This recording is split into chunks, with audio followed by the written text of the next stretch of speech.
आपने ये वीडियो देखा, ये जमुई स्टेशन का है, जहां पर अभ्यर्थी जो है वो एग्जामिनेशन दे करके वापस अपने घरों की ओर लौट रहे हैं।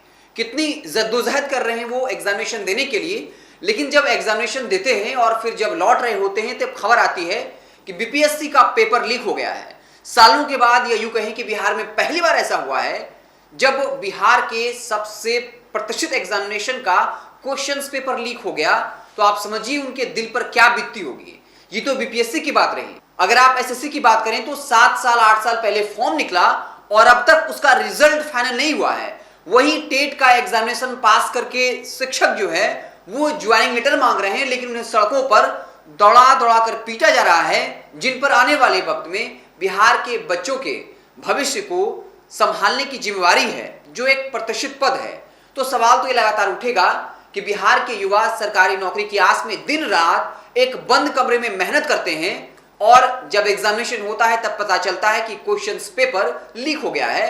क्वेश्चंस पेपर 12 बजे लीक होता है और शाम को नीतीश जी कहते हैं कि अभी पते चला है, कार्रवाई करते हैं, किसी को छोड़ा नहीं जाएगा। हालांकि बीपीएससी पेपर लीक में जो है प्रिंसिपल पर कार्रवाई होने की बात कही जा रही है। वहां के जो वीडियो हैं आरा के कुंवर सिंह कॉलेज के, उनको बाकायदा कहा जा रहा है कि पद से सस्पेंड कर दिया गया है। लेकिन सवाल ये उठेगा कि जिस विद्यालय से ये क्वेश्चन पेपर लीक हुआ उसे पिछले कुछ सालों में, कई साल पहले जो है उस कॉलेज को बैन कर दिया गया था, क्योंकि वहां पर देखा गया था कि बरामदा पर बैठा करके वहां एग्जामिनेशन लिया जा रहा है और उस कॉलेज का रेपुटेशन काफी खराब है।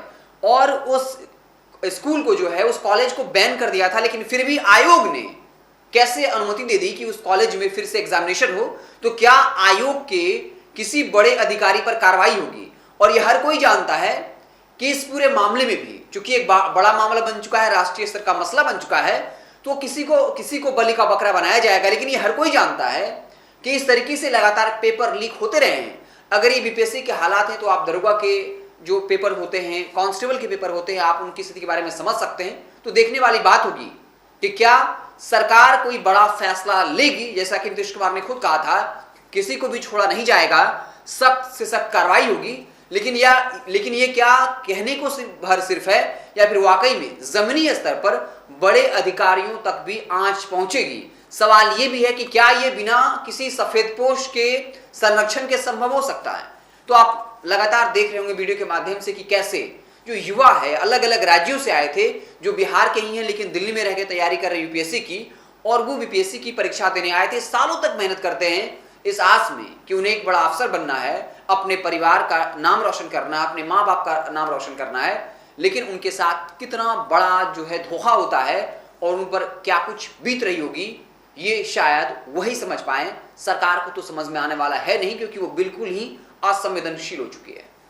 आप देखते रहें NBC 24, क्योंकि हम लगातार छात्रों से जुड़े मुद्दे को उठाते रहते हैं। बहुत बहुत धन्यवाद।